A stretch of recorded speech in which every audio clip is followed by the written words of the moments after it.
Cinderella.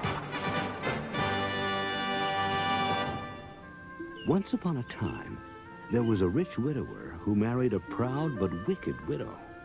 The widow's two daughters were just as vain and selfish and as rude as their mother. But the widower had a beautiful daughter who was obedient and sweet and kind. Of course, the stepmother and her daughters were very jealous of the girl. Look how skinny she is. And her hair is much too fine.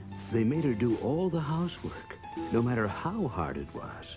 Every day when her chores were done, the gentle girl would sit quietly by the fireplace among the cinders. That's why she was called Cinderella. One day, the king decided to give a ball to celebrate the prince's birthday. Hear ye, hear ye.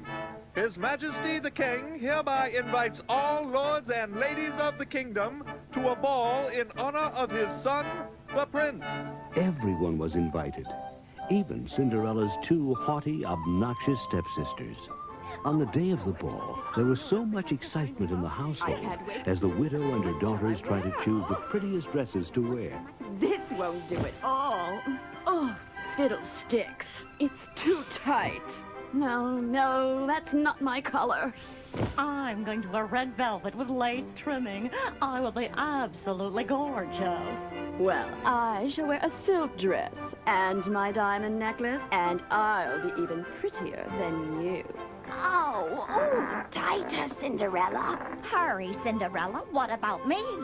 Cinderella, wouldn't you like to go to the ball, too? Please don't laugh at me. You know I have no place there. You are right. People would laugh to see you at the ball. Finally, evening came, and the widow with her daughters went off to the palace. Bye-bye, Cinderella. Don't wait up for us. Sadly, she returned to the kitchen and sat in her favorite corner by the fireplace. It would have been lovely to go to the ball. And then something magical happened. All at once, a shining figure appeared. Oh, my. Why, it was her fairy godmother. My dear, you wish to go to the ball, too, don't you? Oh, yes, I really do. Well, then, my dear, you shall. Come, let's go to the garden and find the best pumpkin. They found the biggest pumpkin, and Cinderella's fairy godmother scooped out all the seeds, leaving nothing but the rind. Then she tapped it with her wand, and the pumpkin magically turned into a golden coach. Oh, fairy godmother. Then she spotted some mice that had been napping in the garden. Nicely. With another tap from her magic wand, each mouse turned into a prancing horse.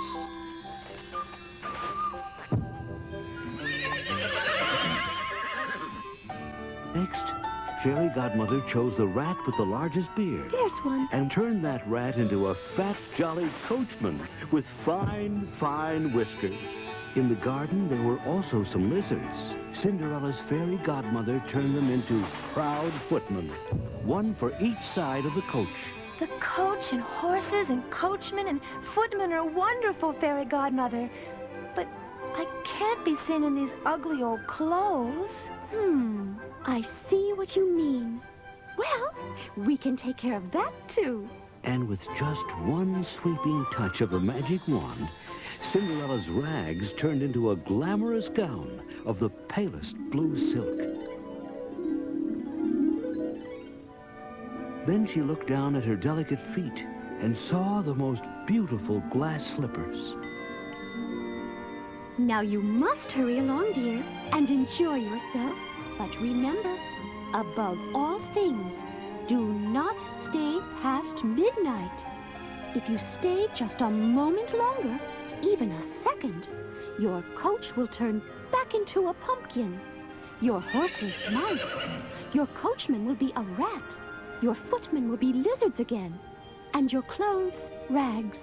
Oh, I promise not to leave a moment later than midnight. Thank you so much, Fairy Godmother.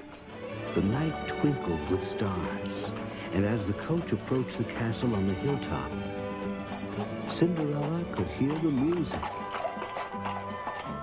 The ball was wonderful.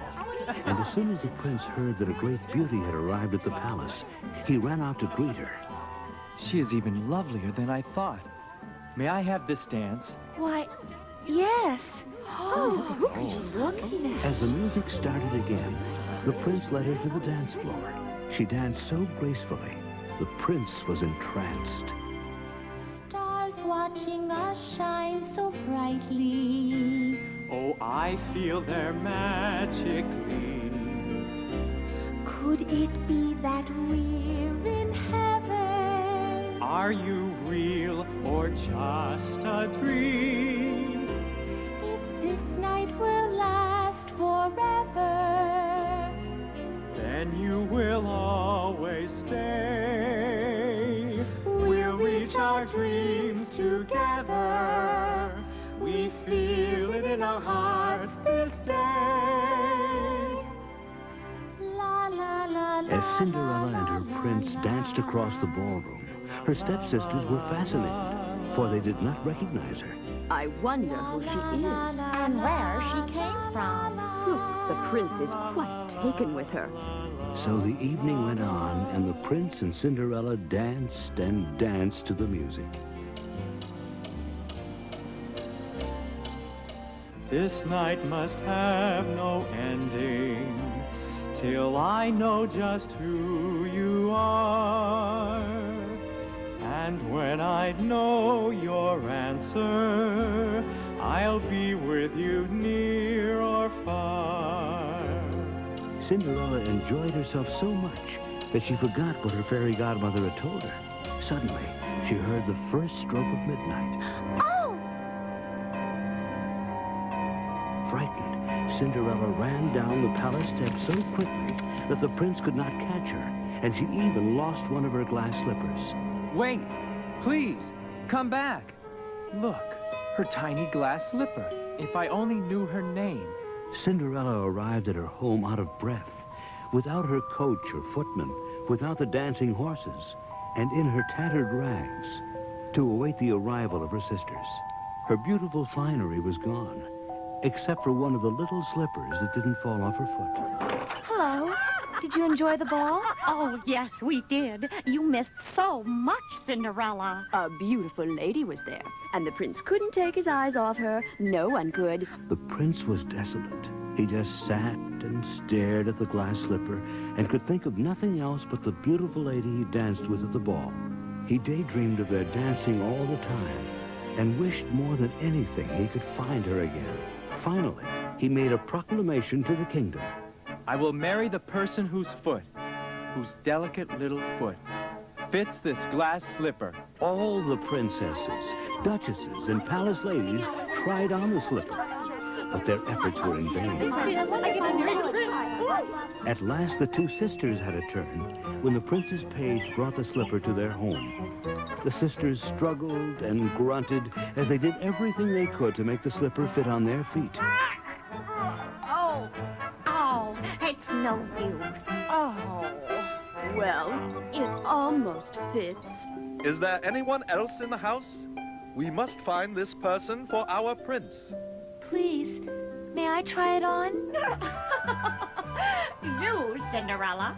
Why, you're just a cinder maid. You belong in bare feet. Oh, this is too funny. You could never be a princess. Rags are all that you can wear. Just look at you. Of course you can try it on. Sit down and let me help you. She lifted her foot, and the page carefully slid it into the tiny slipper. It fit perfectly. Her two sisters were astonished. And then Cinderella took the other slipper from her tattered pocket. And the moment she put it on the other foot, her fairy godmother appeared. And with that wonderful wave of her magic wand, touched Cinderella's rags.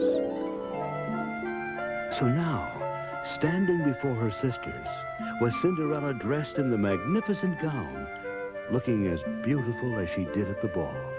Cinderella? Is that really you? Please, please forgive us for all our cruelty. We never meant to hurt you. Of course I forgive you with all my heart. Cinderella was as good as she was beautiful. and decided to take her sisters with her to the castle. The prince was overjoyed when he saw her, and he thought she was more beautiful than ever. I love you, Cinderella. Please, will you marry me? Yes, my prince, my charming prince. Together we shall be.